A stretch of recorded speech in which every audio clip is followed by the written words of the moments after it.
Mesdames et messieurs, bonsoir. Bonsoir, monsieur Jean-Robert Wafo. Bonsoir, Cléclus. Vous êtes ministre de Shadow Cabinet, ministre de la Communication de Shadow Cabinet de SDF. Ministre Shadow Cabinet en charge de l'information et des médias. Voilà. Pourquoi est-ce que nous nous confondons tout le temps? On parle plus de ministre de la Communication. Bon, peut-être parce que information et communication se rapprochent, mais c'est deux choses différentes. L'information, c'est l'information, on informe. La communication, on communique, c'est-à-dire on fait passer un message avec tout ce que ça comporte comme sous-entendu, comme levé de sous-entendu, etc., etc. Donc, voilà donc la différence fondamentale. Et vous êtes ministre depuis combien de temps aujourd'hui? Mais écoutez, c'est depuis 2013. Ouais, c'est depuis 2013. Et donc, vous voyez, ça fait 7 ans. Bon, voilà. Vous êtes entré dans le SDF en 97. Tout à bien fait. Cela. Tout à fait. Au lendemain du double scrutin au lendemain du scrutin des municipales de 96. J'avais un oncle, Emmanuel Diomnan, père à son âme, qui était conseiller municipal et qui est devenu après maire. C'était lors d'une rencontre, n'est-ce pas, avec le défunt maître Augustin Bami, qui était trésorier national du SDF. Alors, dans une discussion, maître Augustin Bami m'a demandé mais qu'est-ce que tu fais dans notre parti politique, parce que j'ai commencé par Badidien. Il m'a dit qu'il était bon pour moi, n'est-ce pas, de venir dans le SDF. Il m'a dit, son discours était extrêmement convaincant et c'est comme ça que je m'y suis lancé. Ben, Madidem à SDF. C'est des partis de gauche. Oui. C'est des partis de gauche, sauf que, bon, dans le SDF, c'est la social-démocratie. Alors, la social-démocratie, c'est quoi? C'est une conjonction de deux mouvements, c'est-à-dire la liberté d'entreprendre et l'obligation de solidarité. Est-ce qu'on peut parler de partis de gauche et de droite en Afrique ou au Cameroun? Oui, mais écoutez, il y a même un parti d'extrême droite. Voilà, si on veut être... compte tenu de notre qualité, les partis d'extrême droite... De notre contexte. Ben oui, mais les partis d'extrême droite ont une idéologie violente, ont une idéologie jusqu'au boutiste. C'est des partis généralement qui sont carrés, fermés à toute critique, à toute initiative, n'est-ce pas, des militants et même des initiatives globales. Donc voilà, ça c'est parti d'extrême droite, mais globalement au Cameroun. Mais sauf qu'au Cameroun, en plus de cela, il y a fondamentalement deux partis politiques. Il y a le parti politique des profiteurs du régime, qui sont là, ils sont connus, ils sont très peu nombreux. Ils ne représentent même pas 5% de la population, même 5% c'est énorme, c'est autour 2% de la population.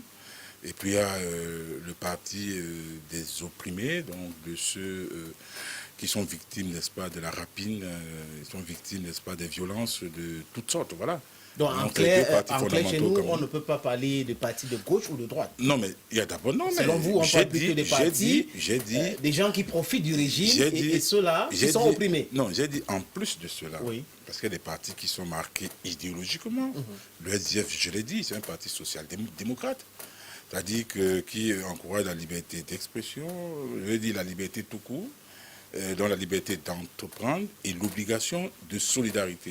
C'est ça qui fonde même, n'est-ce pas, la social-démocratie. Donc c'est la raison pour laquelle je dis qu'il faut catégoriser, mais en plus de catégoriser, il y a un cas spécifique. Le Cameroun est un cas spécifique dans la mesure où il y a d'un côté, n'est-ce pas, le parti de ceux qui détournent, de ceux qui font dans la rapine quotidienne, et puis de l'autre, il y a ceux qui proposent, il y a ceux qui ont des idéaux, et parmi ceux-là, il y a, n'est-ce pas, les sociaux-démocrates, et le SDF est un parti social-démocrate, c'est-à-dire quoi? C'est-à-dire qui encourage la liberté d'entreprendre et l'obligation de solidarité. Vous parlez de liberté d'entreprendre, solidarité, bref, freedom, n'est-ce pas?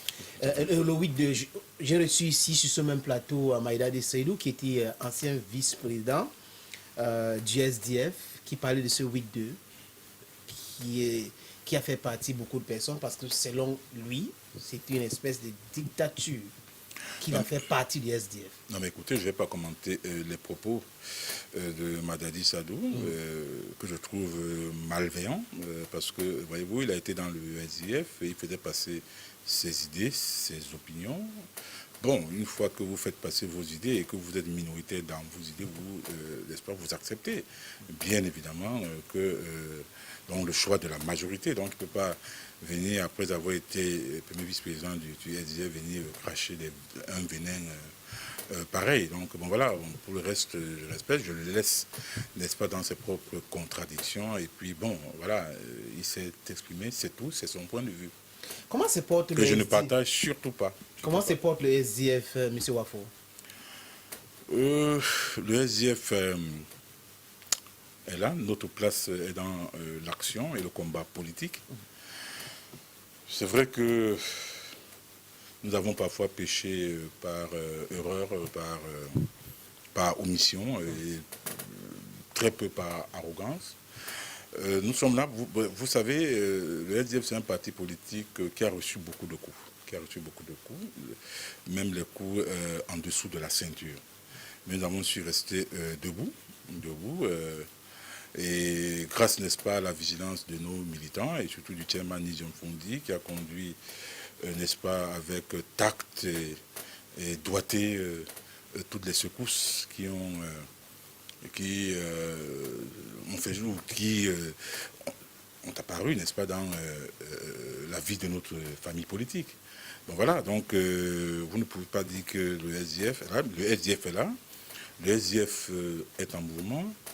Vous savez, dans la vie politique, on monte, on grimpe. À un moment donné, on se stabilise. Et c'est ça le plus difficile parce que le SDF a forcément, comme dans la vie politique, tout court, parce que la vie politique, c'est également c'est des sentiments. On fait avec des sentiments. On fait avec tout ce qu'on a, avec des contradictions. On a reçu beaucoup de cicatrices sur le corps, ça, il faut donc l'avouer, mais des cicatrices qui ont été infligées, n'est-ce pas, de façon injuste par ceux qui, tantôt, étaient en mission commandée, n'est-ce pas, pour faire croire aux Camerounais que le SDF, c'est un parti politique qui c'est un parti anglophone. Mais écoutez, non, pas du tout, pas du tout. C'est justement ce à quoi veut nous confiner ceux qui nous gouvernent. Mais malheureusement, ils n'ont pas pu le faire.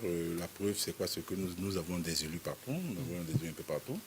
Nous avions toujours eu des élus partout, mais à cause de la crise anglophone, évidemment, avec tout ce qu'on sait, comme contexte actuel, nous avons pu avoir très peu d'élus. Mais les élus, ces élus-là, quoique très peu, est-ce que partout. Vous avez péché par... Vous avez commis beaucoup d'erreurs depuis 90, c'est 30 ans aujourd'hui que vous existez. Depuis 90 que votre parti a été créé à Bamenda. Est-ce que ce ne sont pas des erreurs commises par le SDF au lieu de parler de Cuba? Mais écoutez, quelle est la caractéristique d'un être humain? Quelle est la caractéristique de tous les êtres humains? C'est qu'ils font des erreurs. C'est qu'ils se trompent. Qu'est-ce qui donne de la dignité, n'est-ce pas, à la vie humaine? C'est le fait de se tromper, de pouvoir se tromper et de se remettre après, oui, mais avec le temps qui passe. Oui. Mais parce que, voyez-vous, on a l'impression que vous vous trompez toujours. Mais écoutez, j'ai dit ceci. Oui. Qu'est-ce qui donne de la dignité à la condition humaine? C'est le fait de se tromper. Pas seulement de se tromper et d'y rester, mais de se tromper et de s'améliorer avec le temps qui passe. Donc c'est de ça qu'il est question. Dites-moi quelqu'un qui ne s'est pas encore trompé encore, combien de fois pour une organisation politique. Donc je pense pour ma part qu'il faut pas être sévère. On est un parti politique, nous avons tout donné. Nous avons tout donné et nous avons très peu reçu. Parce que c'est pas facile d'accuser les autres en parlant de Cuba.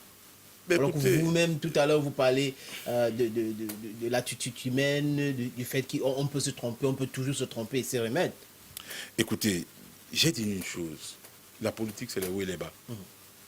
Avec ses sentiments, avec ses cicatrices. Les cicatrices sont parfois même infligées par ceux qui sont à l'intérieur de la famille politique. Mais pour le cas du SDF, ces cicatrices sont infligées par ceux qui sont en face, notamment par ceux qui nous gouvernent. Ils ont passé le temps. Mais écoutez, je ne vais pas revenir, je ne vais pas faire une litanie, n'est-ce pas, d'exemples. Mais vous savez très bien, la dernière actualité, le cas le plus flagrant où le pouvoir en place a fait preuve d'un cynisme inconsidérable, c'est la crise anglophone. Parce que, voyez-vous, l'ISF, depuis sa création, a toujours milité pour le fédéralisme. Et bien avant donc que la crise anglophone ne prenne une tournure, on veut dire la tournure dramatique que nous connaissons là aujourd'hui, l'ISF n'a eu de cesse de dire que la seule chose qui peut réconcilier les Camerounais avec eux-mêmes, c'est le fédéralisme. Parce que le fédéralisme, c'est quoi? C'est un système d'organisation, c'est un système administratif où l'État est réparti, réparti en États fédérés et partage avec ces États fédérés toutes les compétences. Ça veut dire les compétences administratives, juridiques, institutionnelles. Dans le fédéralisme, l'État central s'occupe uniquement des domaines de souveraineté. Quand je parle des domaines de souveraineté, c'est la justice constitutionnelle, par exemple, c'est la diplomatie, c'est la sécurité intérieure, la sécurité aux frontières, c'est la monnaie, ainsi que les normes environnementales, etc., etc. Mais tout le reste, je vais parler de l'action économique, de la santé, oui, de mais l'éducation, des la travaux création publics. des SDF. Malheureusement, oui. moi je vais vous dire, Oui. parce que quand la crise anglophone a déclenché, vous vous rappelez très bien que nos députés ont fait une opération blocus à l'Assemblée nationale. Ils sont allés jusqu'à bloquer l'ouverture de toute une session, mais le régime est resté autiste. Nos députés ont bloqué, pourquoi? Parce qu'ils demandaient que la crise anglophone soit inscrite à l'ordre du jour du Parlement. Les tenants du pouvoir, fidèles à leur autisme et leur condescendance, ont dénié cette crise. Ils ont dit qu'il n'y a pas de crise anglophone. Et aujourd'hui, où est-ce qu'on en est? Et puis, il y a aussi une chose, la vision même de ce pays. Aujourd'hui, vous voyez là où on en est, 38 ans de règne. Le tissu économique est totalement affaissé. L'éducation n'existe plus que de nom. Et même les fondamentaux, n'est-ce pas, c'est-à-dire qui ont fait naître notre pays sont en l'air. Parce que quand je vous parle de la forme de l'État, M. Clétos, il faut faire très attention. Il faut faire très attention. J'entends des gens dire que non, il n'y a pas de francophone, il n'y a pas d'anglophone, il n'y a que le Cameroun. Mais écoutez, j'aimerais bien renvoyer ces gens-là à la Constitution fédérale de 1961. Il a inscrit quoi dans cette Constitution? Dans le préambule. L'ancien Cameroun occidental. Donc le Cameroun occidental, anciennement appelé Southern Cameroun. Et le Cameroun oriental, anciennement appelé la République du Cameroun, s'unissent pour former une république appelée République fédérale du Cameroun. Ça veut dire que c'était deux territoires qui sont mis ensemble. Bon, malheureusement, il n'y a même pas eu de traité d'union. Mais de bonne foi, les gens y sont allés. Les pères fondateurs, n'est-ce pas, de la République fédérale, y sont allés. Mais il se trouve qu'en 72, l'article 47 de la Constitution fédérale a été violé. Que disait cet article 47? Toute modification de la Constitution fédérale qui porte atteinte à la forme de l'État est irrecevable. En 72, on a organisé un référendum pour dire oui, yes. Donc, il n'y avait pas de oui, non, ou alors de yes, non. C'était oui, yes. Il y a eu cette première violation. Les frustrations ont commencé. Et en 84, on allait plus loin dans la violation flagrante de cette constitution qui était le texte fondateur de la République du Cameroun, donc de la République fédérale. Par un simple texte, il n'y a pas eu de référendum, on est passé à la République du Cameroun, LRC. On est passé de la République unie du Cameroun, parce qu'en 72, on passe de la République fédérale du Cameroun à la République unie du Cameroun, et en 84, on passe de la République unie du Cameroun à la République du Cameroun. On a LRC, qui rejoint l'ancienne LRC, dans le Cameroun oriental, tel qu'inscrit dans la Constitution. Alors pourquoi voulez-vous que nos compatriotes du Nord-Ouest et du Sud-Ouest ne se sentent pas floués, ne se sentent pas exclus de la pays? J'entends des gens dire, non, ils ont des postes, des postes ministériels, des postes... Mais écoutez, qu'est-ce qu'un poste ministériel fait à quelqu'un qui n'en dispose pas? Mais il faut faire très attention. Donc je dis, la crise que nous sommes en train de traverser a déjà créé des dégâts énormes. Et j'estime pour ma part, et ça c'est le SDF, qui estime qu'il faut s'asseoir avec les différents protagonistes, discuter, d'abord passer par un cessez-le-feu.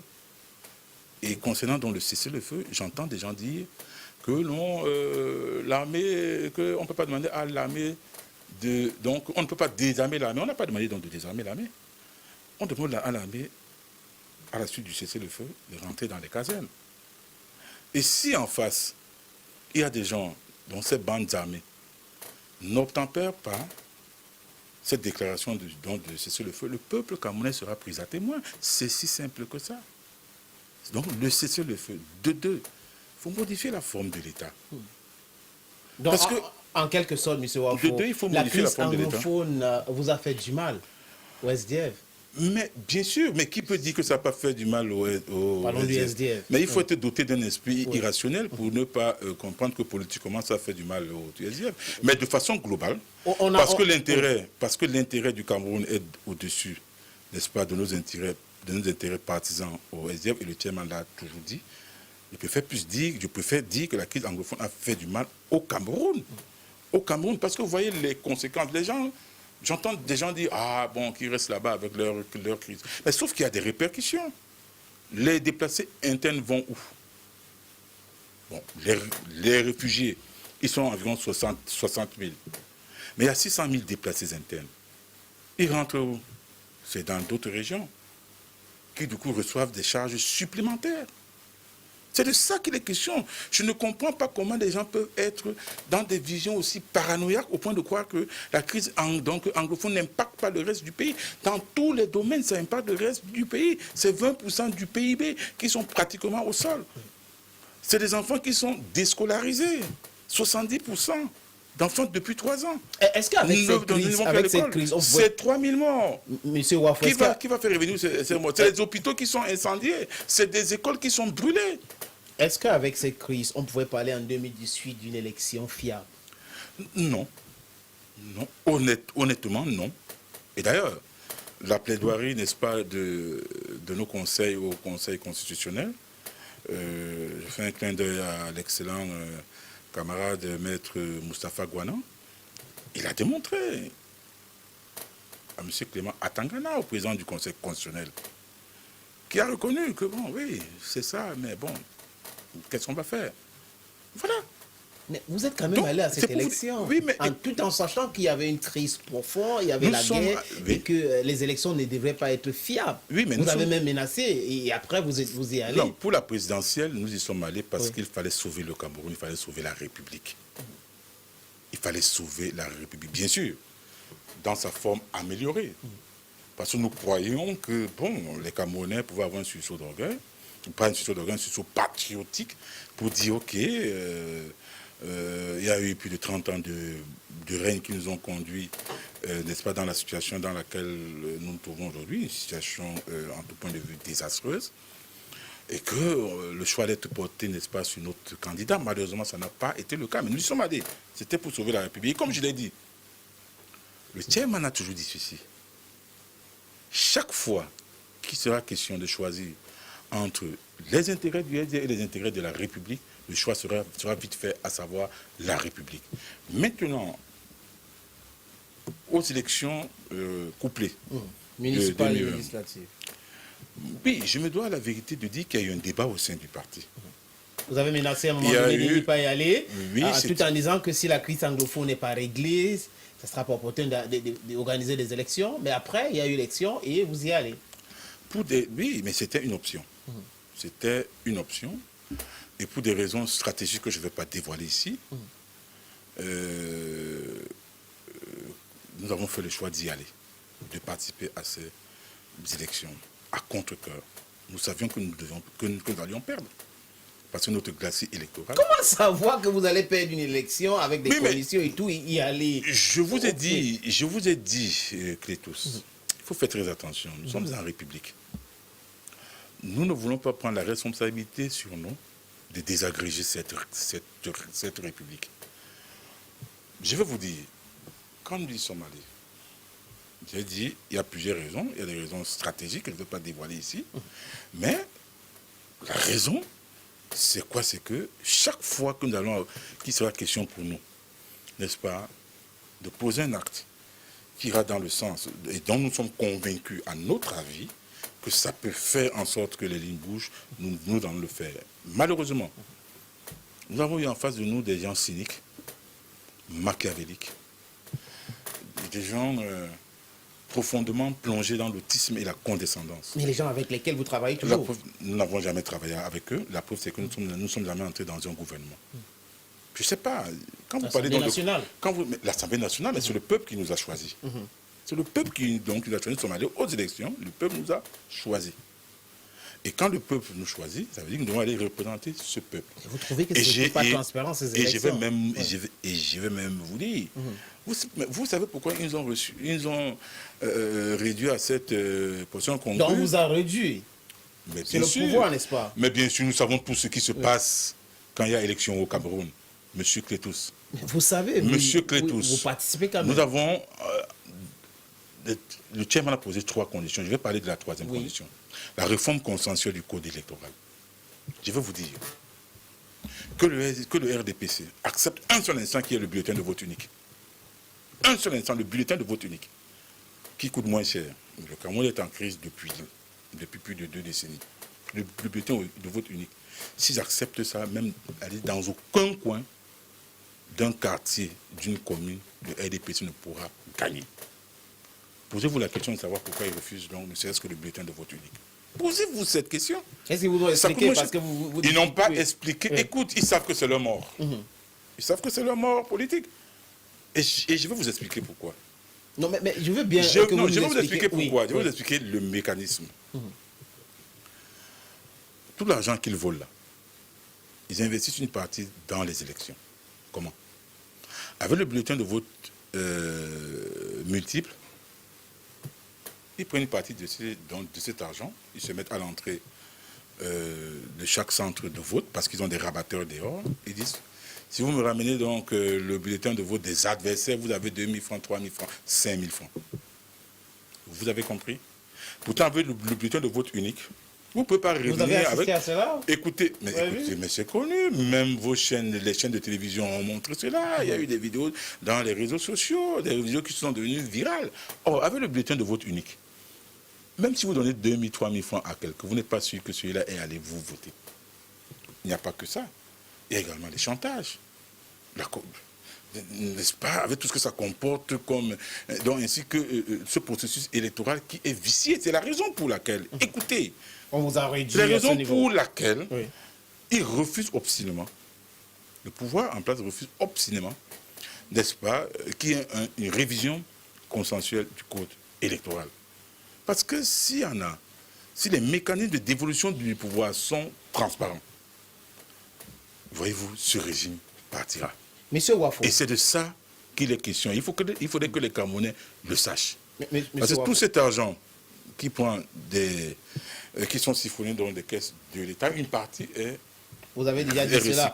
Vous avez parlé de la crise, à la faveur des différentes élections. La crise anglophone, parler du dialogue, demander à l'État de décréter un cessez-le-feu et laisser le peuple juger si les Ambazoniennes vont le faire et pour commencer ou mettre un fin à cette guerre-là. Mais il y a eu dialogue, le grand dialogue national. Vous étiez là, on a vu le chairman et d'autres membres du SDF à ce grand dialogue-là. Qu'est-ce qui n'a pas marché? Écoutez, nous sommes allés au grand dialogue, avant ce grand dialogue, et élaborer la nomination du Premier ministre Joseph John Gauthier, qui, moins de 2 mois, après sa nomination, a pris sur lui d'engager une tournée dans les 2 régions du Nord-Ouest et du Sud-Ouest. Et à la faveur de cette tournée, il a rencontré la délégation du chairman, la délégation du SDF qui était conduite par le chairman Nijon Fondi. Nous avons posé, n'est-ce pas, nos préalables. Et il a fait part de ce qu'il était porteur d'un message présidentiel qui annonçait la tenue du grand dialogue. À ce moment-là, il fallait partir. Il fallait partir. Nous y sommes allés. Les recommandations qui ont été prises là-bas, le SDF l'a toujours dit, c'était des solutions à minima. Je dis bien à minima. Puisqu'on n'a pas évoqué là-bas la question de la forme de l'État, On n'a pas invoqué là-bas la réforme consensuelle du code électoral. Et dans les recommandations, si mes souvenirs sont exacts, il n'y avait pas la question de la proclamation du cessez-le-feu. Donc c'est pour ça que j'ai dit que tout ce qui a été pris là-bas, c'était des solutions à minima. Prenons donc ces solutions à minima. On a parlé, n'est-ce pas, du statut spécial. Puis c'était déjà même contenu dans la Constitution, je crois que c'est l'article 62, donc ce n'était pas une invention. Il fallait juste mettre ça en application. Les commissions ont travaillé, n'est-ce pas, dessus. D'abord, il y a eu plusieurs commissions, commission de justice, commission de décentralisation, il y a eu plusieurs commissions, éducation, commission reconstruction, etc., etc. Alors, à la suite, n'est-ce pas, de cela, il y a eu, je vais prendre un petit chapitre seulement sur le Code général des collectivités territoriales décentralisées. Qu'est-ce qu'on attend pour appliquer ce code? La seule disposition qui jusqu'à présent a été appliquée, c'est les mairies de ville. C'est les mairies de ville. On n'a même pas attendu. Vous pensez, monsieur J'ai dit c'est les mairies de ville. Oui, mais vous pensez que même si on essaie d'appliquer tout, ça va régler la crise anglophone? Écoutez, j'ai dit que c'était des solutions à minima. Des solutions à minima. C'est la crise anglophone. Prenez le statut spécial. Donc la seule disposition qui a été mise rapidement sur pied, c'était la mairie de ville. Il y a les maires de ville. Mais pour ce qui concerne donc la crise anglophone, il est inscrit dans le Code général des collectivités territoriales décentralisées que le sous-système judiciaire anglophone et le sous-système éducatif anglophone feront l'objet de lois spécifiques. Un an après, où sont ces lois spécifiques? Ça n'existe pas. Vous, SDF, vous pensez quoi? Il était question que dans les deux régions du Nord-Ouest et du Sud-Ouest, qu'il y ait une assemblée régionale et qu'il y ait un conseil éducatif régional ainsi que la House of Chiefs. Vous avez vu le décret convoquant le corps électoral pour les régionales. Il n'y a pas eu un décret dans le sens, n'est-ce pas, de créer la House of Chiefs. Je vais dire ceci. Ça ne sert à rien que le gouvernement fasse la politique de l'Autriche. Ça aura des conséquences extrêmement désastreuses, puisque celles qu'on observe déjà, sont suffisamment graves. Il faut véritablement dialoguer. Ça coûte quoi, les tous? Il faut dialoguer. Ça coûte quoi au président de la République? Il y en a qui pensent qu'il faut aller en France, en Suisse. Qu'est-ce qu'il faut faire? Mais à partir selon vous, dans le SDF, la paix n'a pas de prix. Oui. Même s'il faut aller hors du pays dialoguer, il n'y a pas de problème. Il n'y a pas, si c'est pour amener la paix, il n'y a pas de problème. La paix n'a pas de prix. Est-ce que rien ne vaut la paix? La condamnation à vie d'Ayok Tabé, écoutez, pour vous, dans le SDF, vous savez, ça aide à calmer la condamnation. Non, mais nous avons demandé qu'on libère les prisonniers politiques, que ce sera un gage, n'est-ce pas, à la bonne foi, n'est-ce pas, du gouvernement. Je dis, même si c'est n'importe où, même si c'est à Sao Tomé et Principe qu'on peut aller s'asseoir pourvu qu'on ramène la paix, c'est salvateur. Je ne sais pas pourquoi est-ce qu'on veut à tout prix s'agripper sur où est-ce qu'on doit faire. Est-ce que c'est au Cameroun? À partir du moment où il y a un des protagonistes ou des protagonistes qui s'arc-boutent, n'est-ce pas, sur une disposition, quand on gouverne, on prend le peuple à témoin en disant que comme vous croyez que vous allez vous échapper, en disant qu'il faut que ce soit sur un terrain neutre, allons sur un terrain neutre. Mais regardez par exemple la guerre israélo-palestinienne. Mais on réglait ça où? Oslo, Camp David. Camp David et tout. Oui. Bon, voilà. Donc il faut faire très attention. Même la crise colombienne avec les FARC. On peut commencer ailleurs. Et maintenant on vient concrétiser, n'est-ce pas, au pays du fait de la souveraineté. Le plus important, c'est de ramener la paix. Le plus important, c'est de ramener la paix parce que les gens souffrent dans le nord-ouest et le sud-ouest. À chaque carrefour, je suis interpellé. Allez à Bonabéry, des filles de 12 ans, 13 ans qui se prostituent pour avoir 200 francs pour manger. Il y a des compatriotes là-bas qui ont tout perdu dans leur vie, qui ont perdu leur père, leur mère, leurs oncles, leurs tantes, leurs frères, leurs sœurs. Vous croyez comment est-ce qu'ils nous regardent? Vous croyez que ces enfants-là qui ont grandi avec le crépitement des balles, qui sifflaient sur leurs oreilles.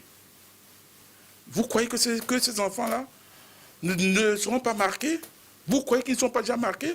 Vous croyez que ces jeunes-là, aujourd'hui de 10, 13, 14, 15 ans, quand ils vont grandir, vous croyez qu'ils vont facilement oublier?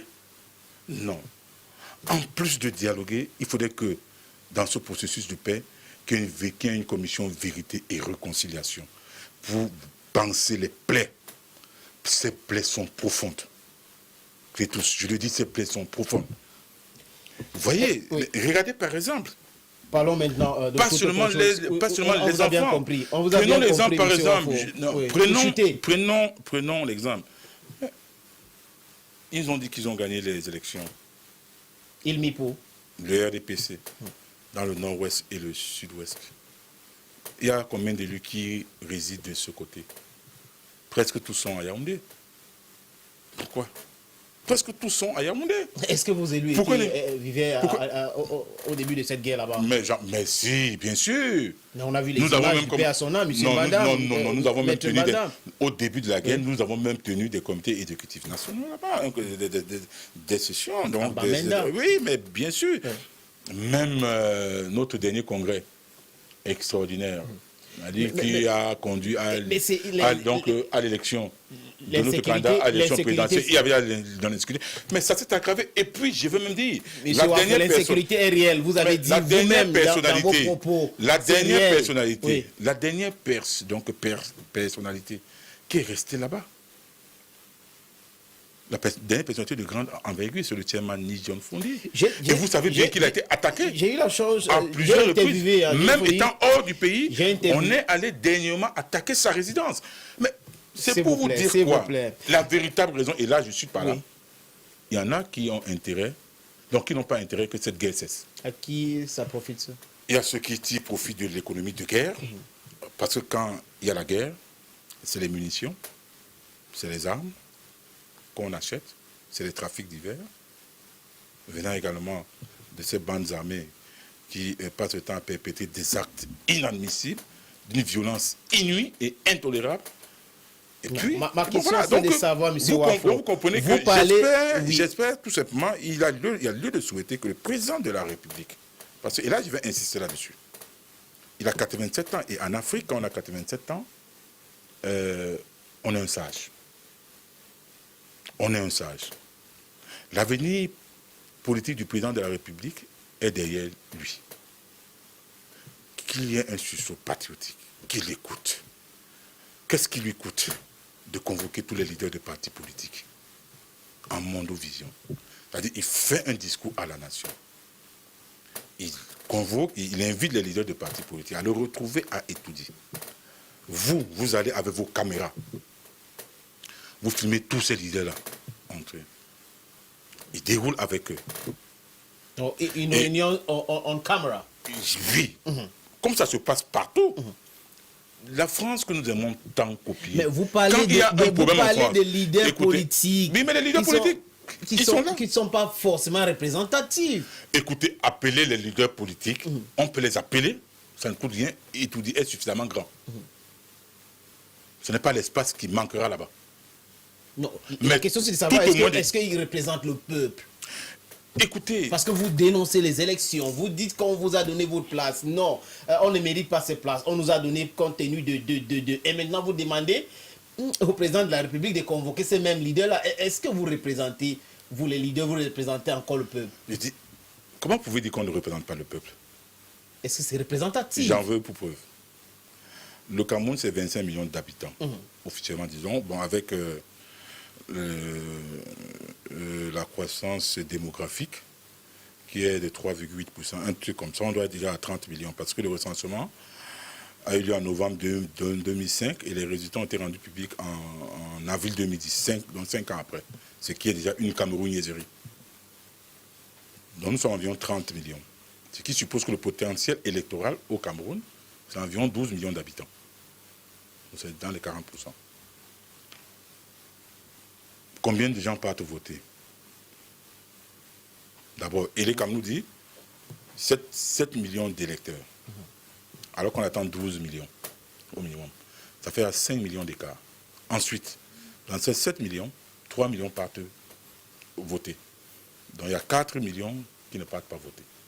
Donc vous comprenez qu'on ne peut pas uniquement vous baser sur la représentation au sein des institutions pour appeler les leaders de partis politiques. Tout le monde doit avoir sa place. Je vous ai dit tout à l'heure. Écoutez, tout le monde doit avoir sa place. Les élections et tout ça, c'est la dictature de la majorité. Mais il me semble aujourd'hui quand une maison brûle, selon vos explications, c'est la minorité qui décide. Non, quand une maison brûle, même le moindre seau d'eau est important pour éteindre l'incendie. Bon, votre démarche, le président de la République, vous suggérez... Je dis même le moindre seau d'eau. Oui, vous suggérez que le président fasse un discours à la nation, invite les leaders politiques. Mais qu'est-ce que ça lui coûte? Pourquoi tout tirer la corde? Déjà qu'il fasse un discours, ça c'est une proposition, même comme j'ai pas une vision angélique de la vie politique, au regard, n'est-ce pas, des cicatrices que le SDF a eu à subir, même comme j'ai pas cette vision angélique, mais j'espère tout simplement qu'il y aura un sursaut, qu'il fasse un discours à la nation, qu'il reçoive, n'est-ce pas, tous les leaders politiques qui comptent, qui s'asseyent, et maintenant, devant caméra, c'est un peu comme ça que ça se passe partout ailleurs, qu'on veut l'apaisement, même en France.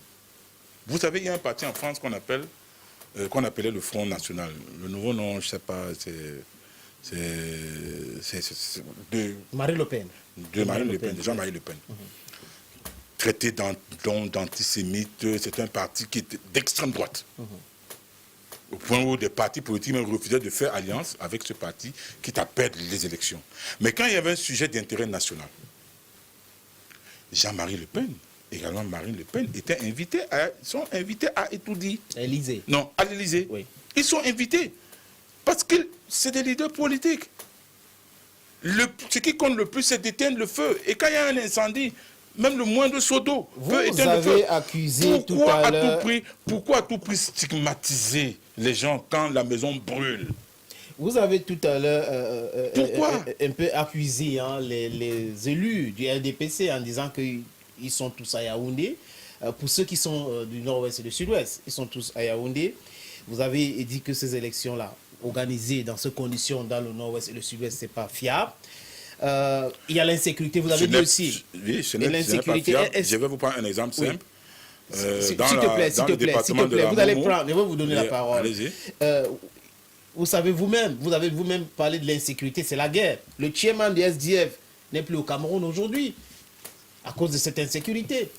Oui, mais... Il est parti de Bamenda. Et comment les autres vont rester? Mais écoutez, s'il y a quelqu'un... D'autres sont élus, hein. Ouais. D'autres prétendent avoir été élus. Mais à c'est la suite d'un scrutin, personnalité politique du Cameroun. Écoutez, d'autres prétendent avoir été élus, je dis bien prétendent. Ils prétendent avoir été élus à la suite des élections qui sont déroulées, si l'on s'en tient. Donc, ils sont déroulés normalement, si l'on s'en tient aux différentes interventions, aux différents communiqués officiels. Mais ceux-là, dans les communiqués officiels, prétendent qu'ils ont été élus, ils doivent être là-bas. Puisqu'on dit qu'ils ont été élus et que les élections se sont bien passées là-bas. Mais je vais vous dire une chose. Ne mettez pas le chairman à leur niveau. Personne n'a de leçons à donner au chairman, ni John Fondi. Pas seulement durant cette crise, même avant cette crise. Et durant cette crise, je dis bien personne. Il a subi 2 enlèvements. Ses maisons ont été brûlées. En route pour ont été brûlées à Baba et également ici à Tarikon. Donc personne, je dis bien aucun Camerounais, sauf ceux qui sont doués de mauvaise foi, ou alors ceux qui méritent leur place dans un asile psychiatrique. Personne ne doit lui donner de leçons. Non, mais je dis personne. Et il est hors du pays pour des raisons de santé. Tout le monde le sait très bien. Ce n'est pas de sa faute s'il n'y a pas des hôpitaux dignes de son nom au Cameroun. D'ailleurs, on a vu un ministre de la Santé en plus, parce qu'il avait un petit furoncle, n'est-ce pas, au bras, il est donc allé se faire soigner ailleurs. Donc, je dis bien, personne n'a de leçons à donner au chairman. Je dis bien, personne, aucun Camerounais, notamment ceux qui nous gouvernent. Ils n'ont pas ce droit. Donc, le chairman, c'est quelqu'un qui a trop donné pour ce pays. Parce que, voyez-vous, moi, j'ai l'habitude de dire, un jour, j'ai dit au chairman, j'ai demandé au chairman, comment vous avez pu avoir cette maîtrise stratosphérique pour ne pas revendiquer dans la rue votre victoire volée de 92. Il m'a regardé, il a dit, j'avais entre mes mains le fait de mettre ce pays à feu et à sang, faire couler le sang des innocents.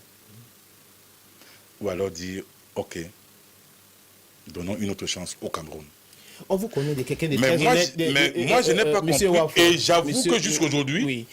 et j'avoue que jusqu'aujourd'hui, je trouve le chairman comme un homme qui a une dimension Le exceptionnelle. discours Parce qu'on a que de vous personne, aujourd'hui. rares sont les Camerounais qui, à leur Le- place, le donc qui, à dis- sa place, aurait pu avoir, n'est-ce pas, Le discours qu'on cet a de état vous d'esprit. aujourd'hui, est-ce que c'est le même discours que vous tenez à l'époque quand vous étiez militant du Manidem? Parce qu'il y a certains partis politiques au Cameroun qui ont refusé que l'Union pour le changement, le candidat qui était Frondi, avait gagné les élections en 92. Mais Est-ce que ce n'est pas parce que vous êtes cadre des SDF aujourd'hui que vous dites cela? Écoutez, je ne peux pas parler pour le Manidem. Je veux dire, à l'époque. Je dis, je ne peux pas parler pour le Manidem. J'ai un respect pour le Manidem. Et je ne peux pas parler pour cette formation Est-ce que vous politique. parlez de la, J'ai dit, je peux de pas la avoir- victoire du chairman à l'époque, en J'ai- 92, dans votre formation politique? Mais écoutez, qui n'a pas parlé de la victoire du chairman? À l'époque, c'était l'Union pour le changement. Il y avait même le Parlement estudiantin. Mais bien sûr, qui n'avait pas su ça? Je me rappelle, le président de la Cour suprême, parce qu'à l'époque, c'est la Cour suprême qui proclamait donc les résultats. Oui, Alexis Dipanda-Moelin, qui est un magistrat hiérarchique, un magistrat donc de qualité, ça il faut le connaître ici. En Mondovision, c'est-à-dire que devant les caméras, il a dit, voilà, il n'y a aucun texte qui me permet d'annuler les élections. Mais écoutez, ça veut dire ce que ça veut dire. Il a reconnu tacitement qu'il y avait des irrégularités dans les procès-verbaux qu'on lui envoyait. Donc le chairman Donc n'est pas l'Union pour le changement, le chairman n'est pas en exil. je dis le chairman, comment il est en Forcé. exil? Vous appelez quoi exil forcé? C'est une question.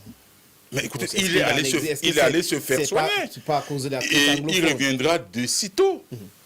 Il a promis. Bien Bah, sûr que on vous n'allez a pas, vu- on- bien on sûr a- que vous n'allez pas me demander de donner la date, mais vous serez saisi et informé en temps opportun. On a suivi la dernière intervention du chairman sur une chaîne de télévision. Et vous aussi, vous avez fait une sortie pour essayer d'expliquer au peuple camerounais que le chairman n'avait jamais tiré sur le professeur Maurice Kamto. C'est des gens de mauvaise foi, selon vous. Dans votre communiqué, on peut vous pouvez lire qui veut manipuler des gens en mettant en conflit le chairman et Maurice Kamto. Vous savez, le cynisme ne justifie pas tout en politique, même comme en politique on fait avec ses sentiments. Mais le cynisme ne justifie pas tout. Le chairman a fait cette sortie dans des chaînes concurrentes, Afrique Média, pour ne pas le citer, pour ne pas la citer, où il a clairement dit ceci: nous n'irons pas aux élections régionales. Et concernant, n'est-ce pas, la marche du 22, il a dit, et ça, je reprends sa phrase en anglais, we are for now not prepared to join them. C'est-à-dire que pour le moment, nous ne sommes pas préparés à les retrouver dans cette marche du 22. Et en même temps, il a dit qu'il a reçu la lettre, n'est-ce pas, du leader du MRC, et que, répondant à cette lettre, il a signifié que nos plénipotentiaires, qui va mandater des responsables du parti, n'est-ce pas, qui sont sur le terrain, donc qui sont sur place au Cameroun, pour entamer les discussions. Des discussions sur quoi, M. Wafo? Mais écoutez, vous n'allez pas me demander... Mais je vous pose la question. Vous êtes écoutez, ministre du Shadow quand Cabinet. on va en discussion, quand on va discuter, on n'étale pas ça sur la place publique. C'est Ce sur n'est les pas ça. élections, c'est... Écoutez, le moment viendra où le peuple camerounais saura la teneur de cette discussion et les conclusions. Ça a déjà démarré, les qui en discussions? découlent. Écoutez, pour le moment, je tiens à vous rappeler tout simplement que à partir du moment où le chairman l'a dit solennellement, Ça veut dire que les discussions restent ouvertes. Quelle est la différence entre les élections souvent présidentielles, législatives, municipales et les régionales? Pourquoi Mais l'élection... vous dites que vous n'allez pas aux régionales? Mais je vais vous dire alors une qu'on chose. vous a vu aux élections présidentielles, municipales et législatives, D'abord, même sénatoriales. Oui, d'abord, l'élection présidentielle, c'est l'élection majeure. Parce que le président de la République, dans tous les systèmes démocratiques, est la clé de voûte des institutions. C'est vrai qu'au Cameroun, il n'y a pas de séparation de pouvoir. La preuve, c'est... Il y en a. Qui est le président du Conseil supérieur de la magistrature? On a les assemblées. Qui est le président du Conseil supérieur de la Pour magistrature? l'instant, au Cameroun, c'est Paul Biya. Ah bon, voilà. Pourtant, il est le chef de l'exécutif. Ailleurs, c'est les magistrats, c'est les anciens magistrats dans le grade le plus élevé. Donc, c'est eux qui président. Souvent, c'est le président de la chambre d'un magistrat. Bref, c'est un magistrat qui préside. De façon graduelle. Non, mais écoutez, ils vont vous répondre. La gradualité, la Constitution date de 1996. Ça fait combien d'années? Ça fait 24 ans. La Constitution du 18 janvier 1996, ça fait 24 ans. Vous étiez en train de nous expliquer les différences entre les l'âge de la majorité, présidentielle, l'âge de la majorité élection phare, l'âge de la majorité au Cameroun, c'est de 20 ans. Alors si genre à 20 ans, on est pénalement responsable, je ne vois pas pourquoi on a pu traîner 24 ans pour ne même pas être en capacité, n'est-ce pas, d'offrir aux Camerounais une véritable décentralisation. Je disais donc que la présidentielle, c'est la clé de voûte. L'élection présidentielle, parce que c'est l'élection majeure, parce que le président de la République, c'est la clé de voûte. C'est de la présidence de la République, c'est du président de la République qui est une institution que tout peut être décanté en bas, et un peu. Vous êtes allé au présidentiel. Nous sommes allés aux législatives. Je l'ai expliqué ici. Oui. Je l'ai expliqué ici, c'était pour donner, c'est-à-dire que c'était pour donner une chance à la paix dans ce pays.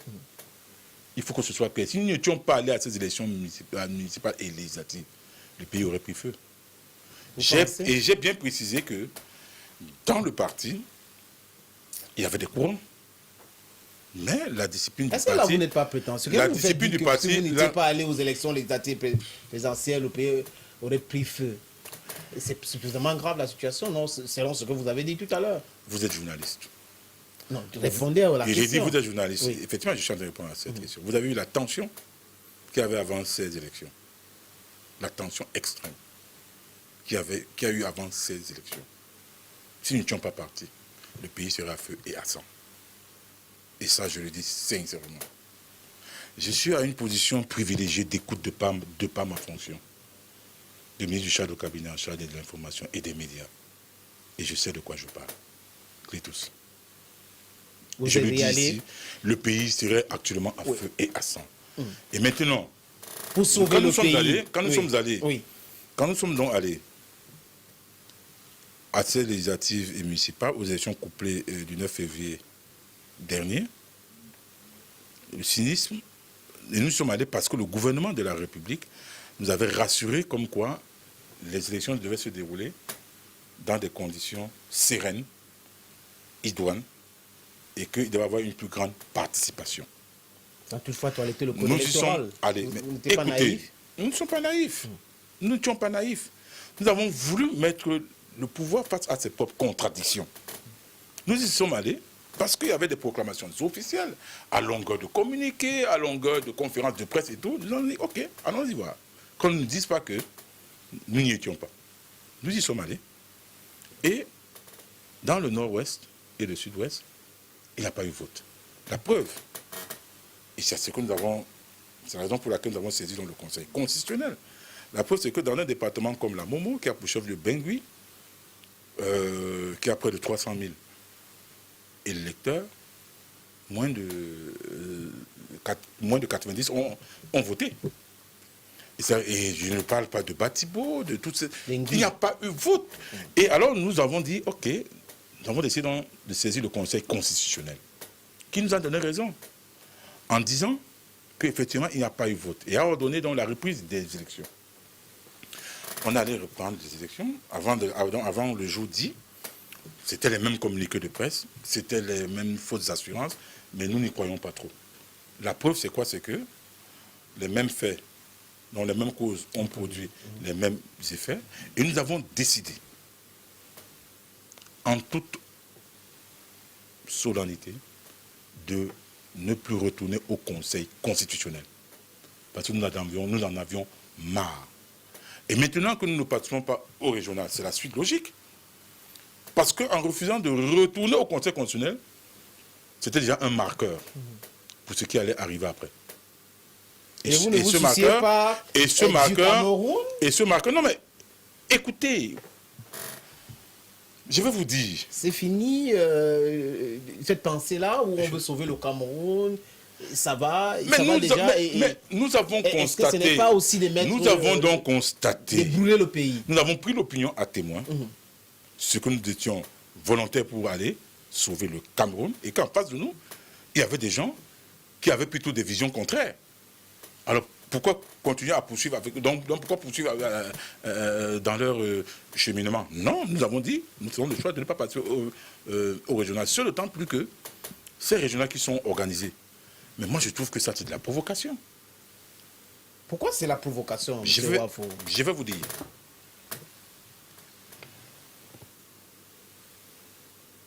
Le président de la République a signé un décret. C'est-à-dire que 3 jours avant ce décret, c'était précisément le 2 septembre, le chairman John Fondi a signé un communiqué de presse qui a été rendu public le 3.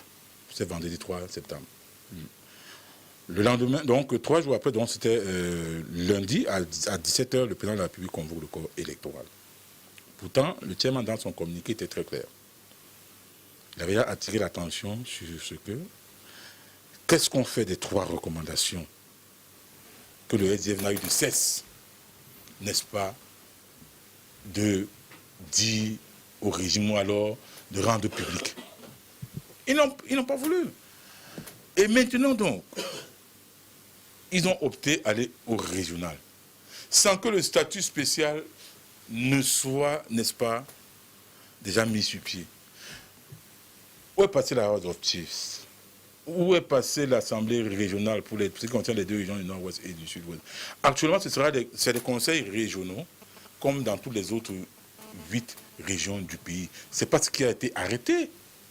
Ce n'est pas ce qui avait été arrêté, n'est-ce pas, au grand dialogue. Ce n'est pas ce qui est contenu dans le Code général des collectivités territoriales décentralisées. Où sont passés, c'est-à-dire que les sous-systèmes éducatifs et les sous-systèmes judiciaires anglophones qui devaient faire l'objet d'une loi spécifique? C'est passé où?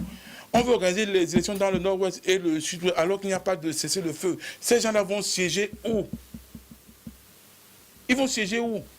Dans quels conseils régionaux? Écoutez, ces chefs-là, puisqu'il y a 20 qui sont élus, il y a 20 chefs qui sont élus dans chaque région. On a vu dernièrement, n'est-ce pas, le ministre de l'administration territoriale, M. Atangandi, réunir les chefs, n'est-ce pas, du Nord-Ouest et du Sud-Ouest, à Yaoundé, pour leur dire que toutes les conditions seront mises en œuvre pour qu'ils puissent retourner dans leur chefferie. Déjà, le fait de faire cette déclaration est la preuve que ces chefs ne sont pas dans leur chefferie. Et pourquoi ils ne sont pas dans leur chefferie? C'est la preuve qu'ils reconnaissent par là qu'il y a une insécurité grandissante au point où même les fonds ne peuvent pas retourner dans leur chefferie. Et vous croyez que c'est les conseillers régionaux qui pourront siéger assez facilement? Prenons même ces conseils régionaux. Monsieur Clétus, on met la charrue avant les bœufs. Est-ce que vous connaissez une seule loi? Une seule loi dans ce pays qui organise la fiscalité locale des régions? Ça n'existe pas. Ça n'existe pas. De quoi seront faites les recettes des régions? Ça n'existe pas. Pourtant, il aurait fallu d'abord qu'il y ait une loi qui soit votée en termes dans une loi portant fiscalité locale des régions, et ensuite qu'il y ait des décrets d'application dans ce sens. Mais qu'est-ce qu'ils font? Ils ont préféré dire, ok, non, c'est d'abord les conseils régionaux, on passe en force. Est-ce qu'on gère une république comme ça? Oui, mais la question... Dites-moi, quelles seront les ressources financières de ces conseils régionaux? Ça n'existe pas. Pour que vous compreniez très bien, je vais prendre la loi portant fiscalité au niveau donc des mairies, communes d'arrondissement et puis mon mairie de ville. il y a des impôts. Il y a l'impôt libératoire, il y a la taxe d'hygiène et salubrité, il y a aussi certains impôts qui sont soumis à péréquation. Par exemple, les centimes additionnels communaux, la taxe foncière et tout. On dit, OK, quand c'est collecté, l'État a 10%, le FECOM a peut-être 20%, la commune a tel autre pourcentage. Ça n'existe pas pour ce qui concerne dans les conseils régionaux. Et quand vous parlez également du Code général des collectivités territoriales décentralisées, dans ce code, qui est l'émanation des recommandations, d'une des recommandations du grand dialogue, il est dit que 15%, que l'État va transférer 15% de ses ressources aux collectivités territoriales décentralisées. Ce code a été voté en 2020, en 2019, après la session budgétaire. En mars, répondant à une question des députés du SIF, qui l'interpellait sur ces 15%, le ministre Motazé, il est là, il peut témoigner. Il a dit, compte tenu des contraintes, c'est là, machin, tout, les 15% là, ce n'est pas encore possible.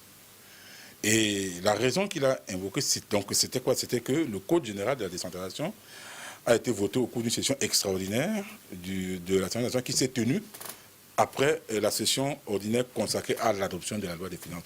Comme si une loi des finances rectificative ne pouvait pas s'opérer en mars 2020.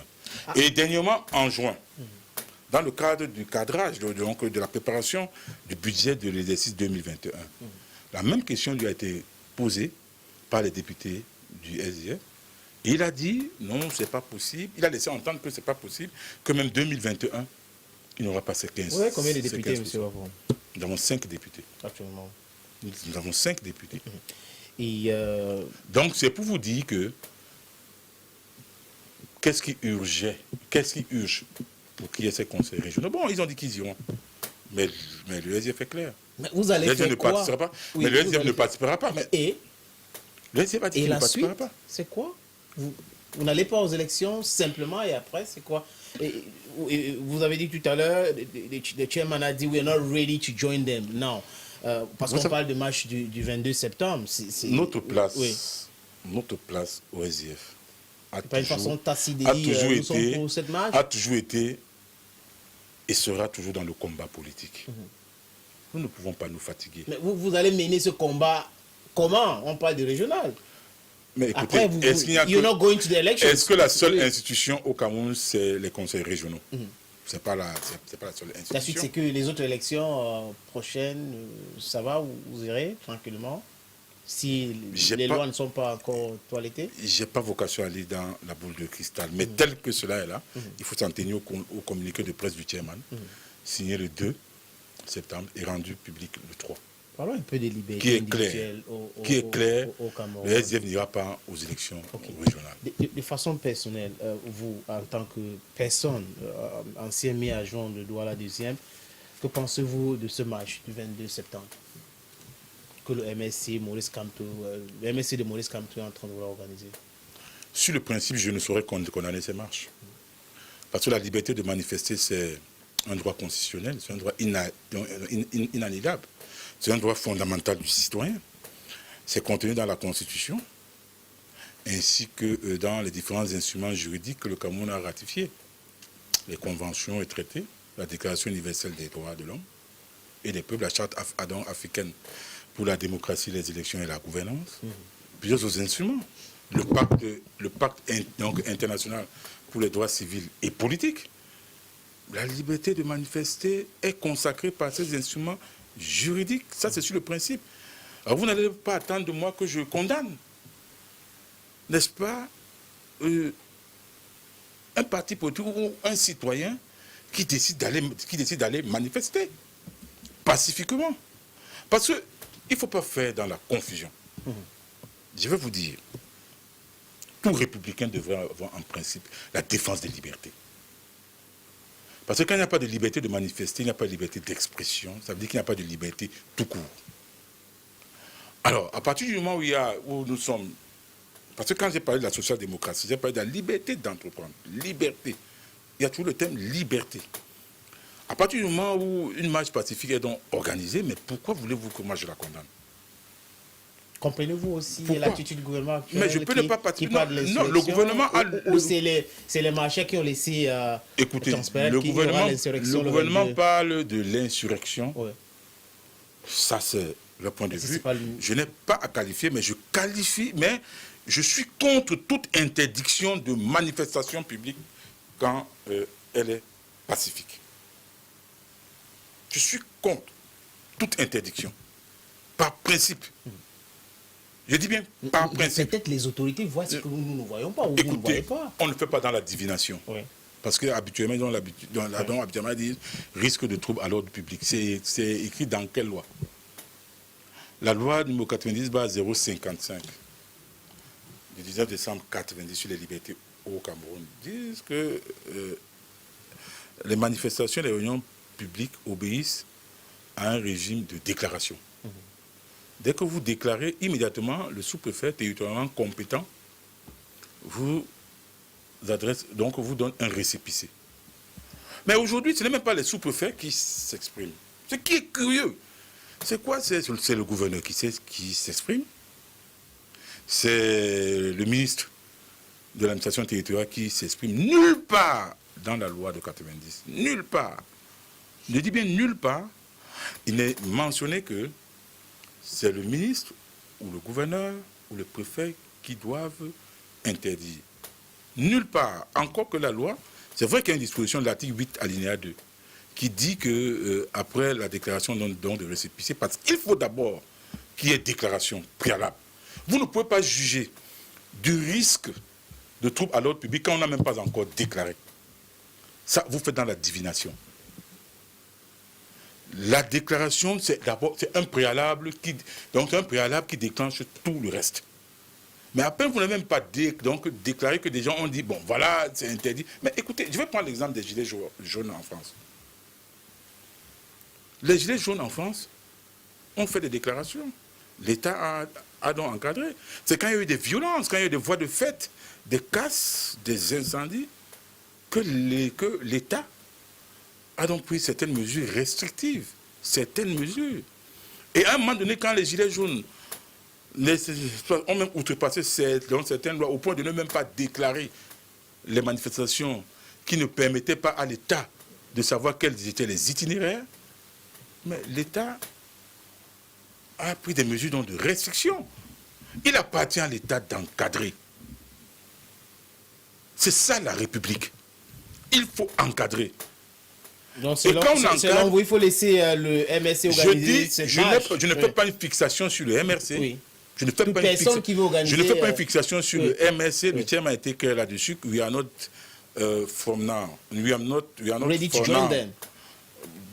People to join them. Les discussions sont donc ouvertes. Mais je parle du principe de la liberté.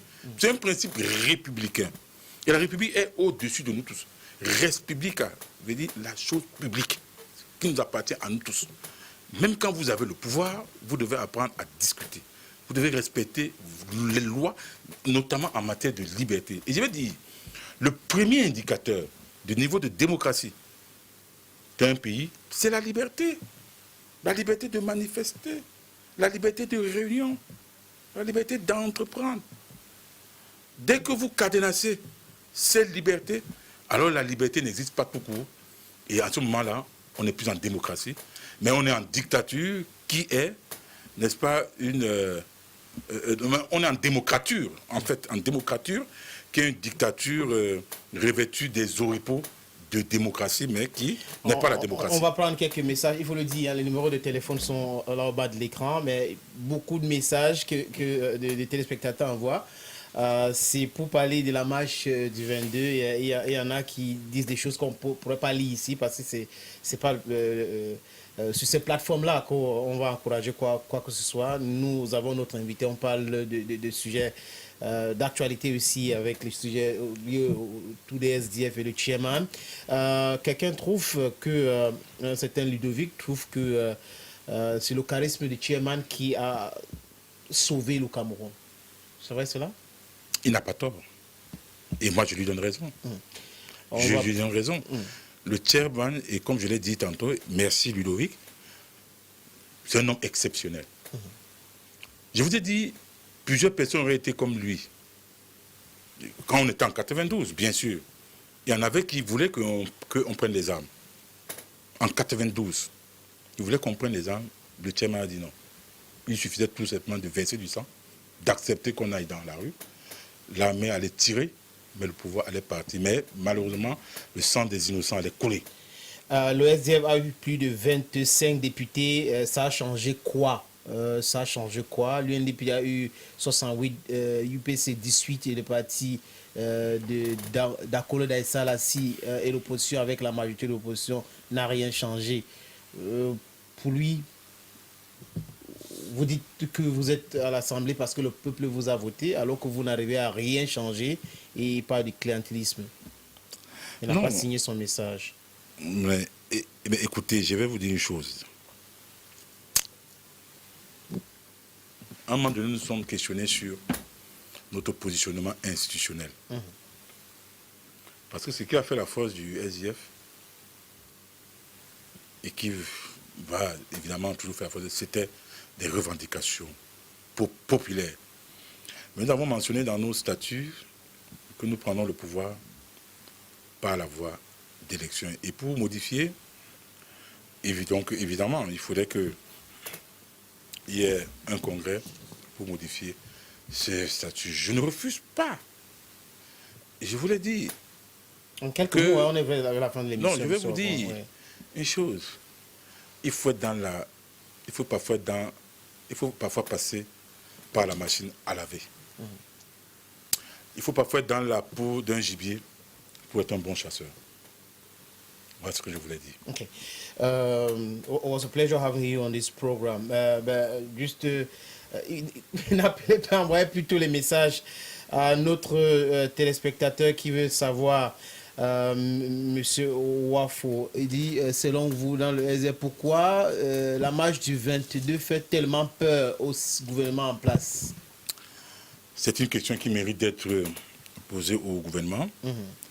Et moi, je ne vais pas parler pour le gouvernement. Merci, c'est un plaisir de vous avoir ici. C'est moi qui vous remercie. Ladies and gentlemen, the pleasure having you watch this program. We take the appointment for next Friday on the same channel. He was at the technical dashboard and at the same time he directed the program. His name is Smith. From us to you. Monsieur Wafo, on t'a fait conclure l'émission. Je suis d'accord avec vous. Oui. Mais pour dire tout simplement, quand on a eu 71%, on ne devrait logiquement pas avoir peur des manifestations. Quand on a eu 71%, quand on prétend avoir eu 71%, on ne devrait en principe pas avoir peur des manifestations et des réunions publiques pacifiques. Thank you. Next time. Bye-bye.